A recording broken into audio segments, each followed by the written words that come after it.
Hay muertes que cierran un ciclo. Otras, en cambio, lo abren todo. La vieja casona de los Márquez, con sus muros agrietados y tapices descoloridos, se volvió silenciosa por última vez. Allí, en su habitación impregnada por el olor a alcanfor, Dolores exhaló su último aliento. Nadie lloró en voz alta.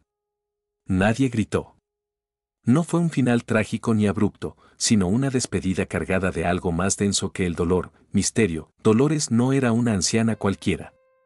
Tenía ese tipo de presencia que, incluso postrada en la cama, imponía respeto. Una mujer con mirada de cuchilla y voz que, aunque cansada, aún podía congelar el aire. Su hija mayor, Rosa, fue la única que estuvo con ella en los últimos días. Siempre a su lado. Siempre vigilante. Aunque más que una hija amorosa, parecía una guardiana temerosa, como si temiera que su madre muriera diciendo algo que no debía, y lo hizo. Esa última noche, Dolores tomó la mano de Rosa con una fuerza que no parecía de este mundo. Abrió los ojos apenas, la miró con una mezcla de reproche y compasión, y dijo con una voz que se arrastraba: «La verdad no debe morir conmigo». Rosa no respondió. Solo bajó la mirada. Fingió no haber oído. Pero aquellas palabras se incrustaron como astillas. Porque Rosa sí sabía. Y no estaba lista para que el resto del mundo también lo supiera. Tras el fallecimiento, la casona se llenó de ecos y vacíos. El cuerpo fue retirado en silencio, sin alardes ni homenajes. Rosa organizó todo con rapidez y sin ceremonias exageradas. Era evidente que quería cerrar el capítulo cuanto antes, como si le urgiera enterrar más que un cuerpo, pero esa casa no la iba a dejar ir tan fácil. Esa misma noche, Rosa se quedó sola, por primera vez en muchos años. Caminó por los pasillos oscuros con una copa de vino en la mano temblorosa.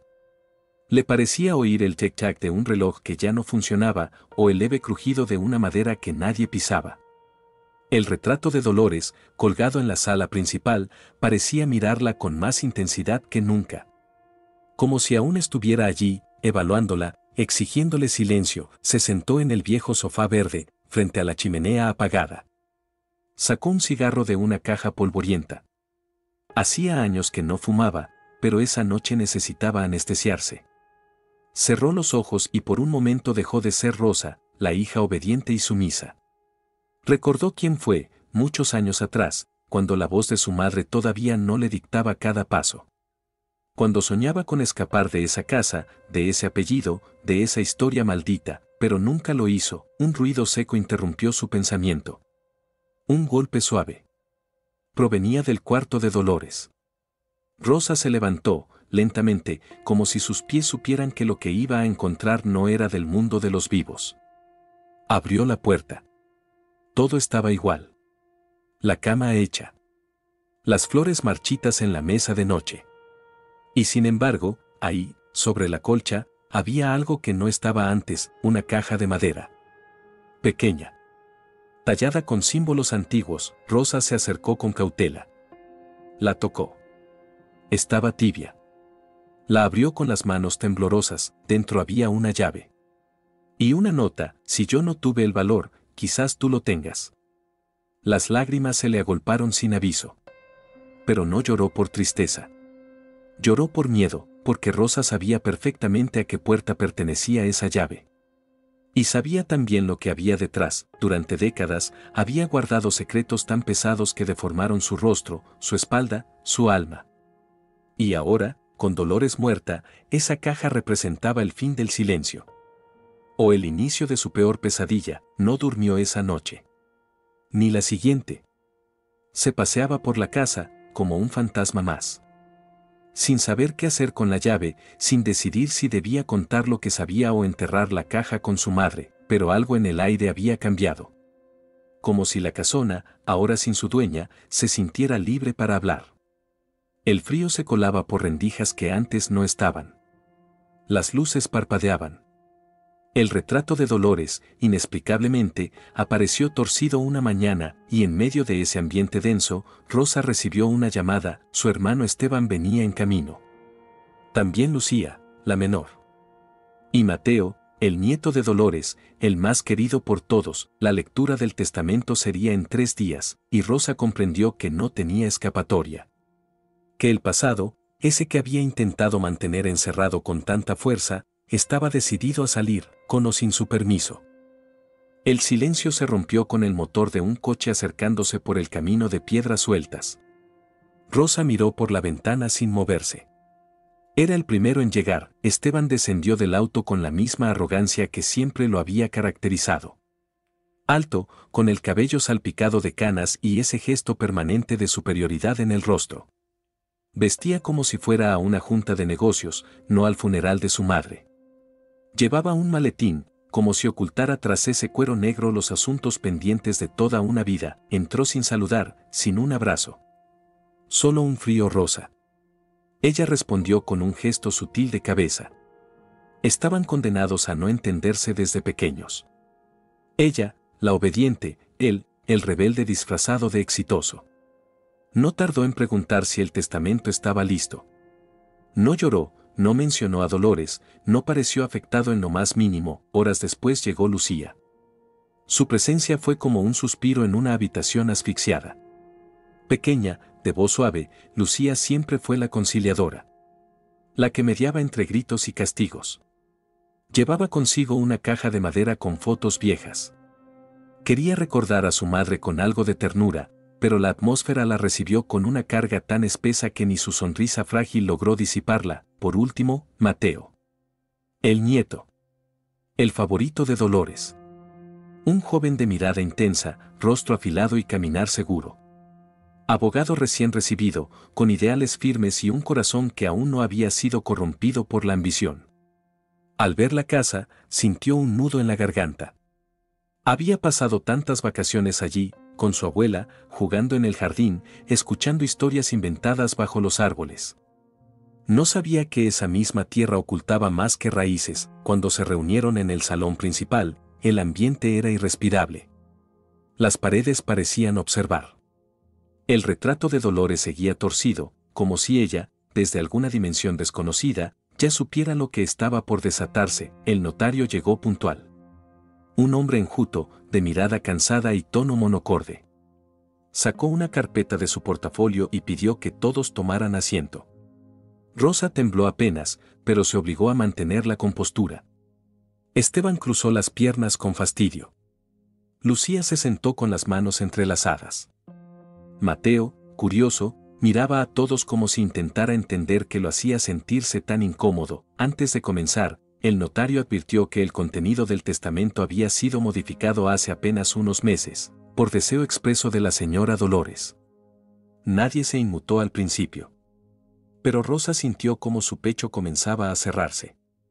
Ya sabía lo que venía. La lectura comenzó. Dolores había dejado un mensaje claro: sus bienes, propiedades y cuentas pasarían íntegramente a una sola persona. No se repartirían. No habría divisiones. No habría justicia equitativa. Solo una voluntad. Mateo. El silencio fue como una explosión invisible. Esteban se puso de pie de inmediato. ¿Qué clase de broma es esta?, bramó, como si el suelo le hubiese sido arrebatado de golpe. Lucía abrió la boca, pero no dijo nada.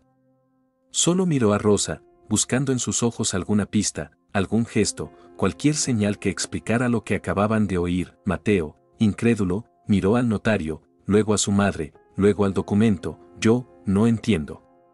¿Por qué yo? El notario continuó, impasible. Dolores había dejado también una carta, manuscrita, sellada con cera roja.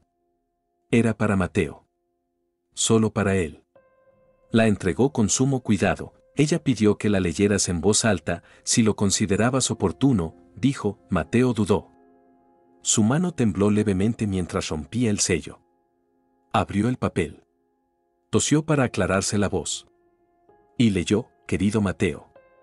Si estás leyendo esto, es porque ya no estoy. Decidí dejarte todo lo que poseo porque fuiste lo único puro en mi vida. Pero lo que realmente quiero que heredes no es una casa, ni dinero, ni muebles viejos. Lo que te dejo es una misión. Algo que solo tú puedes hacer. Esta familia guarda un secreto. Uno que enterramos hace años y que ha envenenado nuestras raíces desde entonces. Yo no fui valiente. Rosa no pudo. Esteban no quiso. Pero tú aún puedes hacer lo correcto. Empieza por buscar en mi habitación. Las respuestas no están lejos. Solo escondidas. Con cariño, abuela. La voz de Mateo se quebró en las últimas líneas. Rosa bajó la mirada. Esteban murmuró una maldición. Lucía, aún muda, se abrazó a sí misma, nadie dijo una palabra más. El notario firmó los papeles, agradeció con una ligera reverencia y se marchó, dejando a la familia rota entre la madera vieja, los cuadros torcidos y el fantasma de Dolores flotando entre las cortinas. El silencio volvió. Pero ya no era el mismo. Esta vez, era un silencio que gritaba. La casa, ahora oficialmente propiedad de Mateo, no tardó en cambiar de temperatura. No fue algo tangible ni inmediato, pero él lo sintió. Como si las paredes respiraran distinto. Como si la madera crujiera con una cadencia nueva, más densa.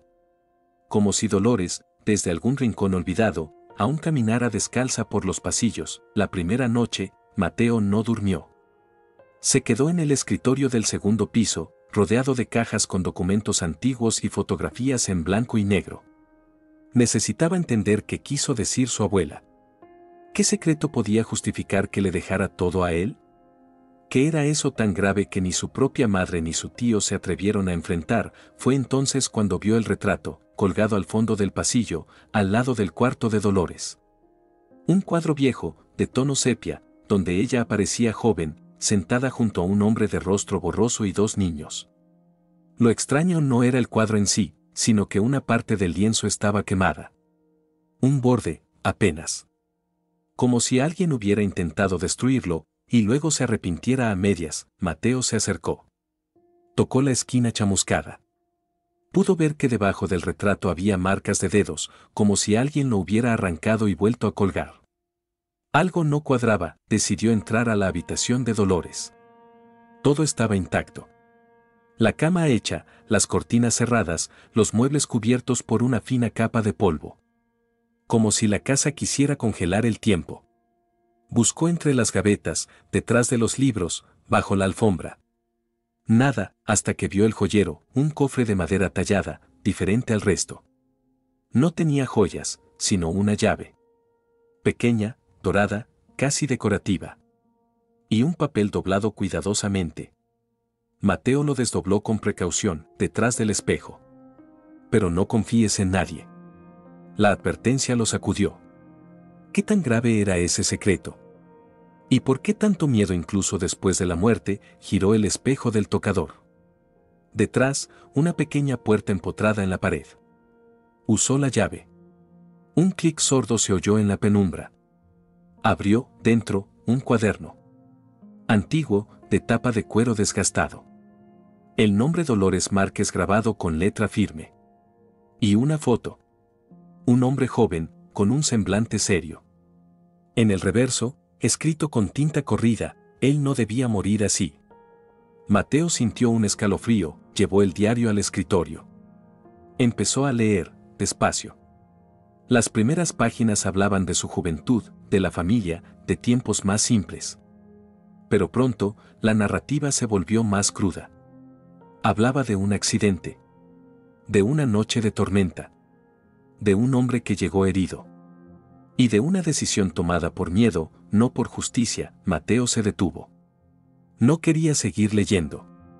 Pero algo dentro de él, una mezcla de rabia, tristeza y determinación, lo empujaba.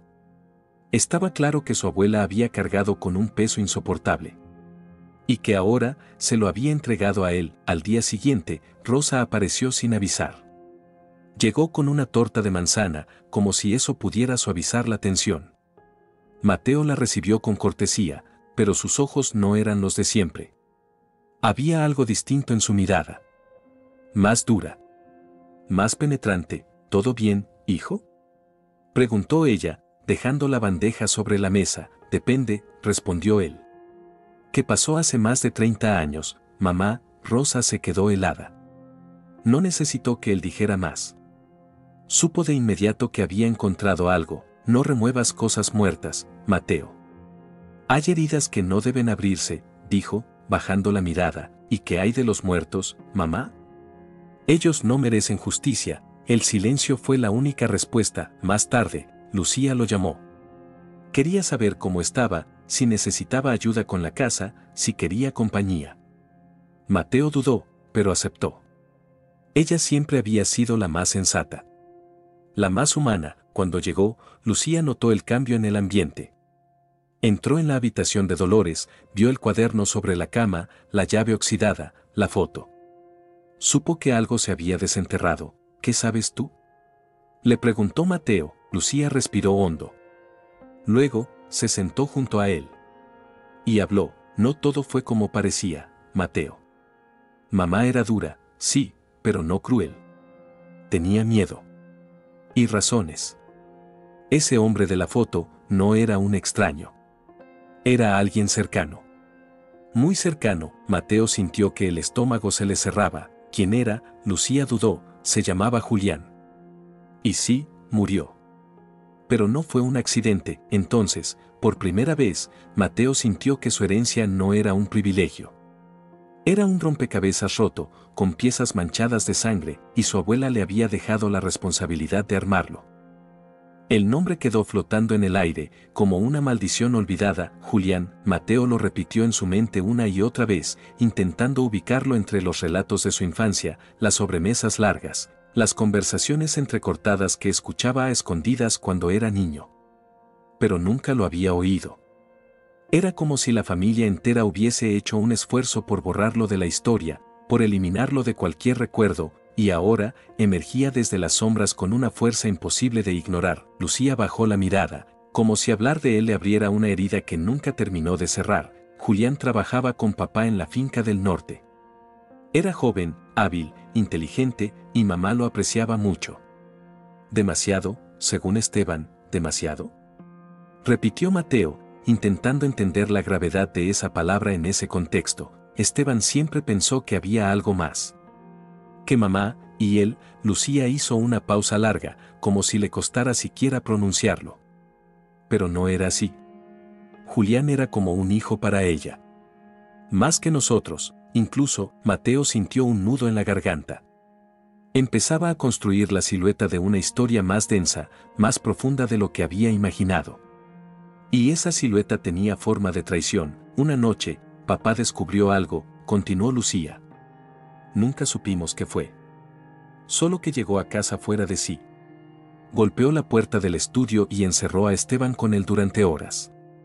Cuando salieron, papá temblaba, y Esteban tenía los ojos vacíos. ¿Qué pasó después? Julián desapareció al día siguiente. Mateo tragó saliva.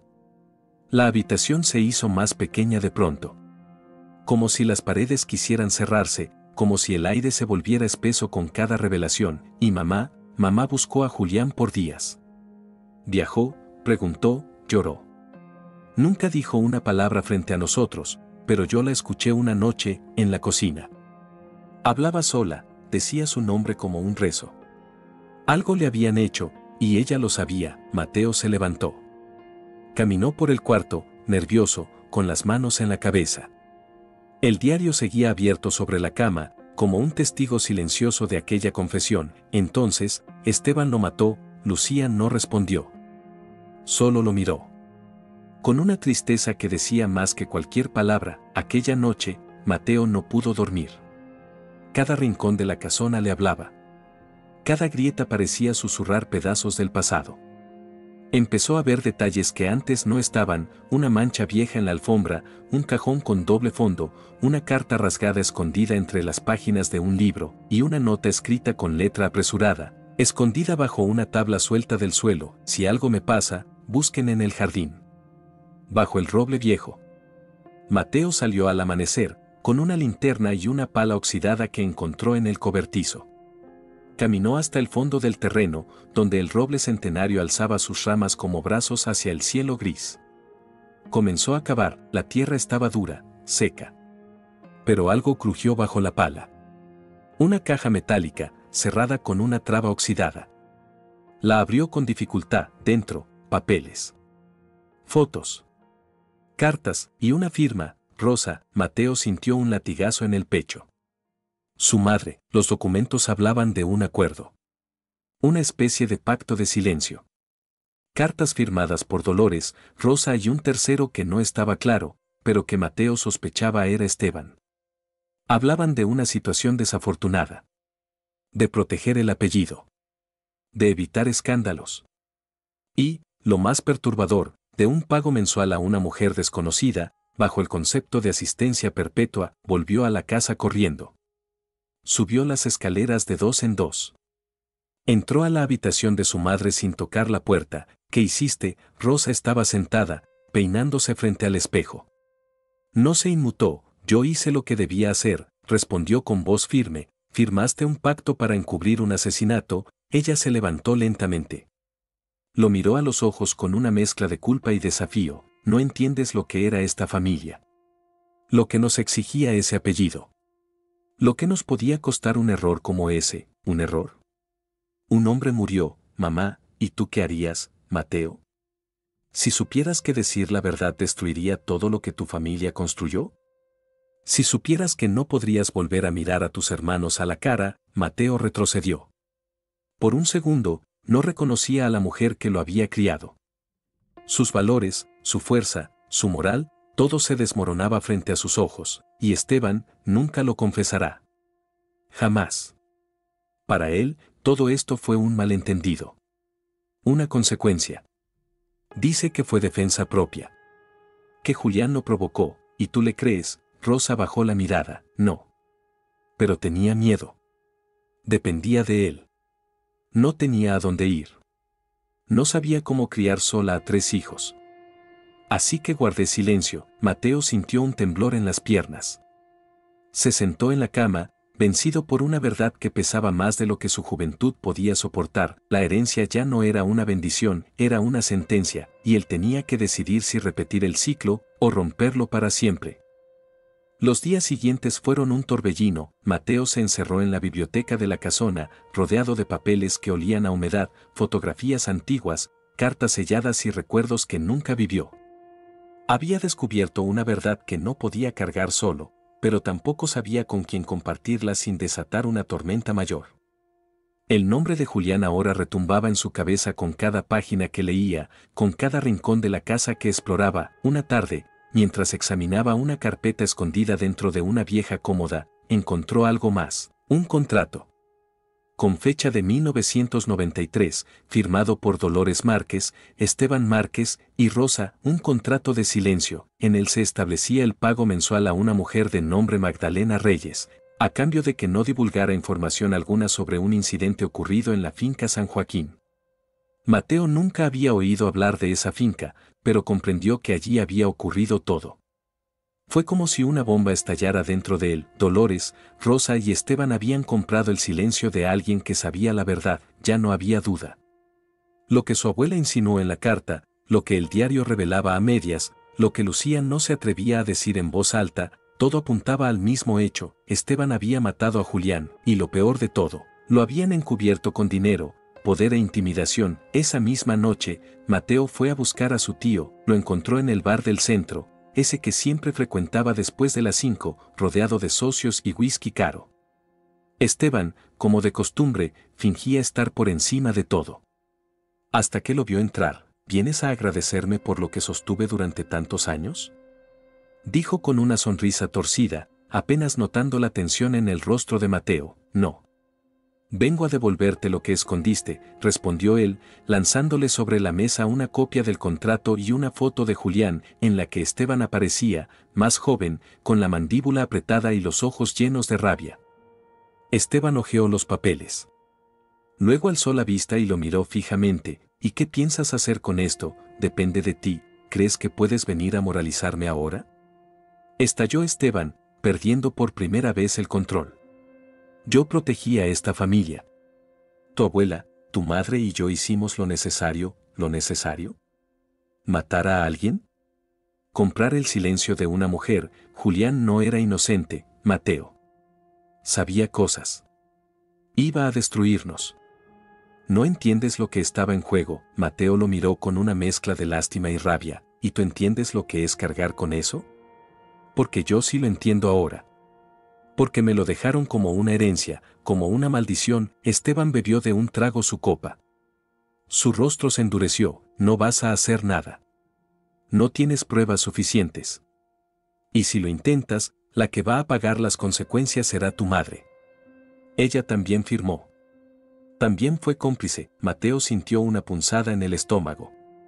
Esteban sabía dónde golpear. Salió del bar sin responder. El aire afuera era más denso que nunca. Caminó sin rumbo, sintiendo el peso de la verdad hundirle los hombros. ¿Qué debía hacer? Si hablaba, arrastraría a su madre con él.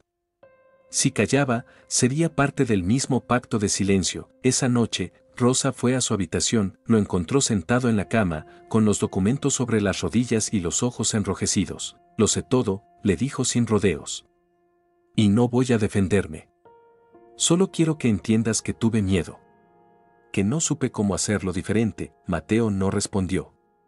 Ella se sentó a su lado, temblando. Tu tío era violento desde joven. Tu abuela lo protegía porque creía que así mantenía unido el apellido. Pero esa noche fue distinta. Él y Julián discutieron. Yo estaba allí. Escuché los gritos. Lo empujó por las escaleras. Fue un accidente, Mateo, pero lo dejaron ahí. Sin ayuda.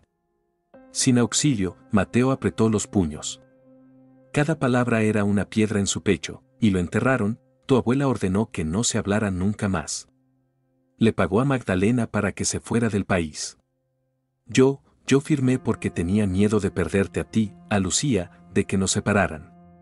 De que me culparan también. Nunca volví a dormir en paz desde entonces. Mateo la miró.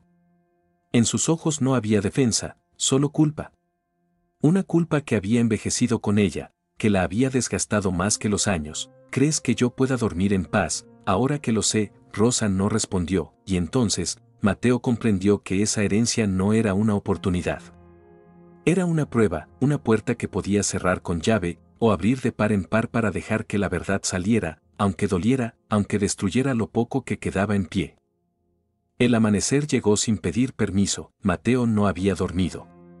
Caminaba de un lado a otro en la sala principal, mientras el reloj de péndulo marcaba las horas con una puntualidad cruel. Cada tic era un recuerdo, cada tac una decisión pendiente. El rostro de Dolores en el retrato parecía juzgarlo desde lo alto, como si esperara, impaciente, que él hiciera lo que ella nunca pudo. Tomó su celular. Marcó. La voz al otro lado tardó en responder. Mateo, Lucía. Necesito que vengas. Ahora, media hora después, Lucía entraba por la puerta, con el cabello recogido a la prisa y los ojos llenos de preocupación. Mateo no dijo mucho. Solo le entregó los documentos. El contrato, las cartas, las fotos. Y el diario de Dolores, abierto justo en la página donde hablaba del precio del silencio. Lucía leyó todo con calma. No lloró. No se alteró. Solo se quedó en silencio durante varios minutos. Finalmente, habló. Esto va a destruirlo todo, ¿y si no lo hago? ¿Qué me convierte eso a mí y tu madre? ¿Estás dispuesto a exponerla? Mateo bajó la mirada. Esa era la pregunta que lo carcomía desde el primer momento. Ella no es inocente, dijo él, con un hilo de voz. Pero no es la asesina. No apretó el gatillo, ni empujó a nadie por las escaleras. Solo, se quebró. Lucía respiró hondo. ¿Y qué piensas hacer? Lo que ellos nunca tuvieron el valor de hacer. Hablar. Ese mismo día, Mateo contactó a un periodista. Uno de esos veteranos, obsesionados con la verdad, con nombre propio y ética inflexible. Le entregó toda la documentación, con una condición, que se preservara el anonimato de su madre el mayor tiempo posible. No sabía si eso sería suficiente para protegerla, pero era todo lo que podía hacer. La noticia estalló 2 semanas después. Los titulares decían, nieto de familia influyente revela asesinato encubierto durante décadas. No se mencionaron nombres directamente, pero el apellido Márquez era imposible de disimular. En los cafés del pueblo, en las plazas, en las redes, todos hablaban de lo mismo. De Dolores, de Esteban, del jardinero desaparecido, del contrato, de la finca San Joaquín. La comunidad estaba dividida, algunos lo veían como un traidor. Otros como un valiente, Mateo no respondía a nadie. Había algo más que debía hacer, buscó a la familia de Julián. Encontró a una sobrina que vivía en un barrio humilde, a las afueras de la ciudad. Le explicó todo. Le entregó copias de los documentos. Ella no habló. Solo lloró en silencio, aferrada a la fotografía vieja de su tío. Quiero hacer algo por ustedes, le dijo Mateo. Parte de lo que heredé no me pertenece. Es de él. Y de ustedes, semanas más tarde, fundó una pequeña asociación con el nombre Raíces Limpias, destinada a ayudar a familias que, como la de Julián, habían sido silenciadas por el poder, por el miedo, por la historia escrita por los vencedores. Rosa no volvió a pisar la casona. Se refugió en casa de Lucía, en una habitación con cortinas cerradas y la voz apagada. Mateo la visitaba en silencio. Le llevaba flores. A veces, solo se sentaba junto a ella sin decir nada. Esteban, en cambio, se fue del país. El escándalo lo había despojado de toda influencia. Su patrimonio estaba en revisión judicial. Su nombre, irreparablemente manchado. Mateo caminaba por el jardín una tarde, bajo la sombra del viejo roble. Ese árbol lo había visto crecer y ahora era también el guardián del secreto más oscuro de su familia. Pero ya no se sentía como una tumba. Ahora era un símbolo. De lo que se esconde y de lo que se libera. Lucía apareció con 2 tazas de té. Se sentaron en silencio por un momento. Luego, ella habló. ¿Te arrepientes? Mateo lo pensó. No. Aunque me duela. Aunque me duela todos los días, ella asintió. Le tomó la mano. Mamá estaría orgullosa. En el fondo, esto es lo que quería.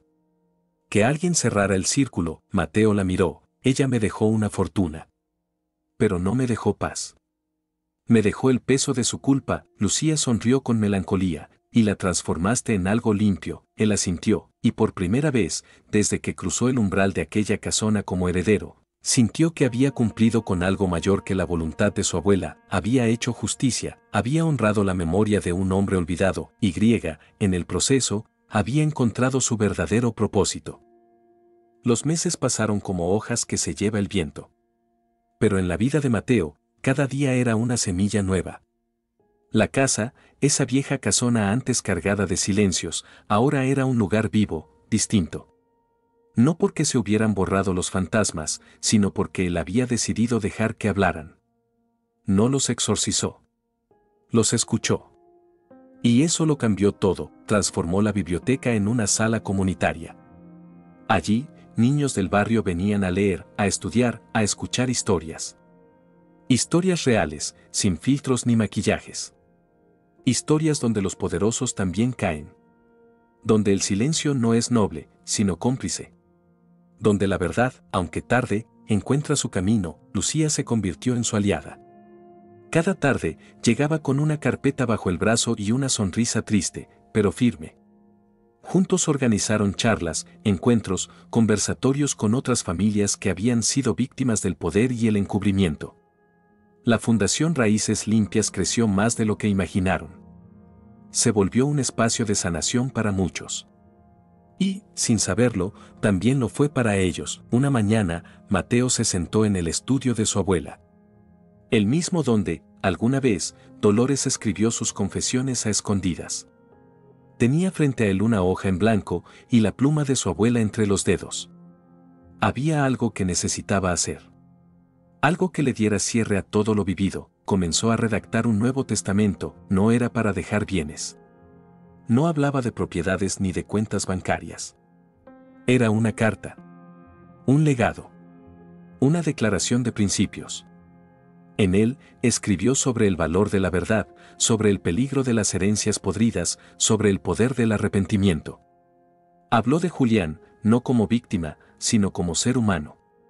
Le devolvió el nombre, la historia, el lugar, firmó con su nombre completo, como símbolo de que ya no era solo el nieto de Dolores, sino alguien distinto. Alguien que eligió sanar, aunque sangrara. Una semana después, Mateo fue al cementerio. Llevaba flores blancas en una mano, y en la otra, la carta original de Dolores, la que leyó el día del testamento. Se detuvo frente a su tumba, marcada por una cruz sencilla, con el mármol todavía limpio, se sentó en el césped. Cerró los ojos. Tu verdad no murió contigo, abuela. Me dejaste una carga, sí, pero también una llave. Gracias por no haberte llevado el secreto. Gracias por confiar en que alguien, algún día, haría lo correcto. Dejó la carta sobre la lápida. No la enterró. La dejó al viento, para que otros la encontraran.